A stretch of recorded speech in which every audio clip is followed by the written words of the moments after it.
Assalamualaikum warahmatullahi wabarakatuh. Perkenalkan, nama saya Agung Pangestu, mahasiswa Unraden Intan Lampung, Prodi Pendidikan Biologi.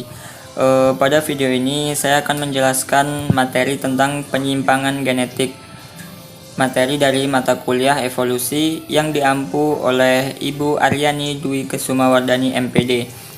Yang dimana saya membuat video ini untuk memenuhi tugas UAS dari mata kuliah ini. Baiklah, langsung saja ke pembahasan materi yang pertama, yaitu pengertian penyimpangan genetik. Penyimpangan genetik merupakan perubahan frekuensi alel yang terjadi secara acak atau skolastik.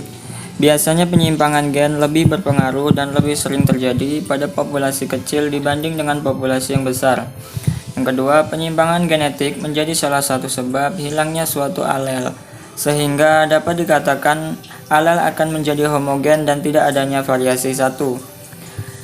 Yang selanjutnya, meskipun penyimpangan genetik menyebabkan variasi suatu populasi tertentu, namun secara keseluruhan penyimpangan genetik dapat meningkatkan variabilitas dalam satu spesies.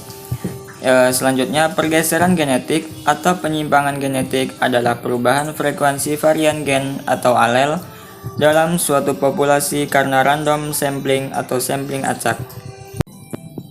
Penyimpangan genetik atau hanyutan genetik dalam genetika populasi merupakan akumulasi kejadian acak yang menggeser tampilan lungkang gen atau gen pool secara perlahan dari keadaan setimbang, namun semakin membesar seiring berjalannya waktu.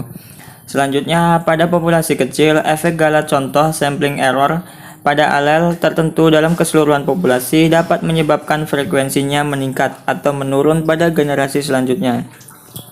Beberapa penulis seperti Richard Dawkins menganggap hanyutan genetik penting, terutama untuk populasi yang kecil atau terisolasi, namun kurang penting dibandingkan dengan seleksi alam. Pada penyimpangan genetik, ada yang namanya analogi konsep penyimpangan genetik, yaitu analogi dengan skaleng cat. Untuk gambar, teman-teman bisa lihat dalam PPT ini, penjelasannya lebih banyak kaleng akan memberikan sampel statistik yang lebih baik. Berarti bahwa jumlah kaleng merah dan kaleng biru tetap lebih dekat dengan generasi sebelumnya. Penyimpangan genetik akan melemah pada populasi yang lebih besar frekuensi alel. Sebaliknya, penyimpangan akan cepat pada populasi yang kecil, yang hanya 4 kaleng mungkin hanya membutuhkan ulangan sebelum mereka semua menjadi satu warna. Dengan demikian, penyimpangan genetik cenderung mengeliminasi variasi lebih cepat dalam populasi kecil.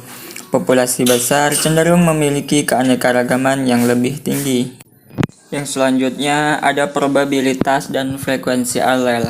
Dalam teori probabilitas, hukum bahwa jumlah besar akan memprediksi perubahan kecil akan berlangsung terus selama populasi besar.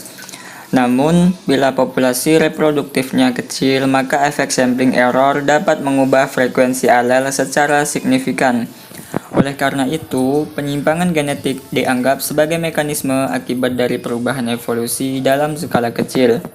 Dalam rentang populasi yang terisolasi, setengah bakteri memiliki alel A dan setengah lainnya memiliki alel B. Jadi A dan B memiliki alel frekuensi setengah atau 1/2.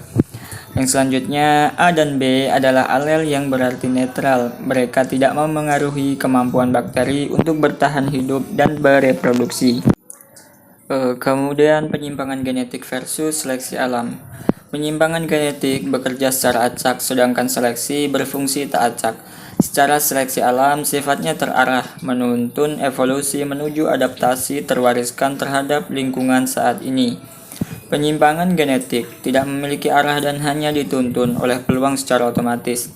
Akibatnya, penyimpangan bekerja pada frekuensi genotip tanpa fenotipnya. Akibatnya, penyimpangan bekerja pada frekuensi genotip tanpa fenotipnya, beda dengan seleksi yang menguntungkan penyebaran alel yang efek fenotipnya meningkatkan survival atau kemampuan reproduksi penerimanya. Penyimpangan yang cukup besar bisa mengalahkan seleksi jika koefisien seleksi kurang dari 1 dibagi dengan ukuran populasi efektif. Akibatnya, penyimpangan bisa mempengaruhi frekuensi alel berfungsi lebih besar pada populasi kecil daripada populasi yang besar. Bila frekuensi alel sangat kecil, penyimpangan juga dapat mengalahkan seleksi, bahkan pada populasi yang besar. Dalam populasi ada istilah yang disebut leher botol populasi. Leher botol populasi atau leher botol genetik adalah suatu kejadian evolusi adanya persentase jumlah individu dalam suatu populasi ataupun spesies yang mati ataupun tidak dapat berkembang biak.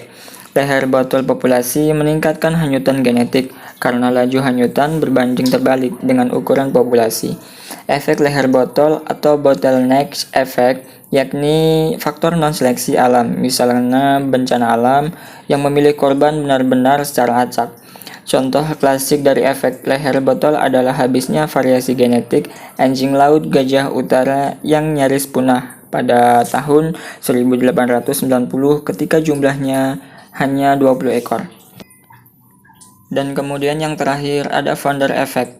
Founder effect adalah kasus khusus dari leher botol populasi. Terjadi ketika sekelompok kecil dalam suatu populasi terpisah dari populasi asli dan membentuk yang baru. Sampel acak alel di koloni baru saja terbentuk diharapkan terlalu menggambarkan populasi asli setidaknya beberapa hal. Hal ini bahkan mungkin bahwa jumlah alel untuk beberapa gen adalah populasi asli lebih besar dari jumlah salinan gen di pendiri. Membuat representasi lengkap mustahil. Ketika sebuah koloni baru terbentuk kecil, pendirinya sangat dapat memengaruhi populasi genetik jauh ke masa depan. Sebuah contoh didokumentasikan ditemukan dalam migrasi Amish ke Pennsylvania dalam kurun waktu tahun 1744. Dua anggota koloni baru bersama alel resesif untuk sindrom Ellis-Van Creveld. Anggota koloni dan keturunan mereka cenderung mengisolasi diri dengan alasan religius. Sebagai akibatnya, banyak generasi inbreeding sindrom Ellis-Van Creveld sekarang jauh lebih namun di antara Amish dibandingkan pada populasi umum. Sekian penjelasan dari saya mengenai materi penyimpangan genetik. Semoga dapat dipahami dan semoga dapat menambah wawasan serta menambah ilmu pengetahuan bagi teman-teman semua. Saya ucapkan terima kasih. Wassalamualaikum warahmatullahi wabarakatuh.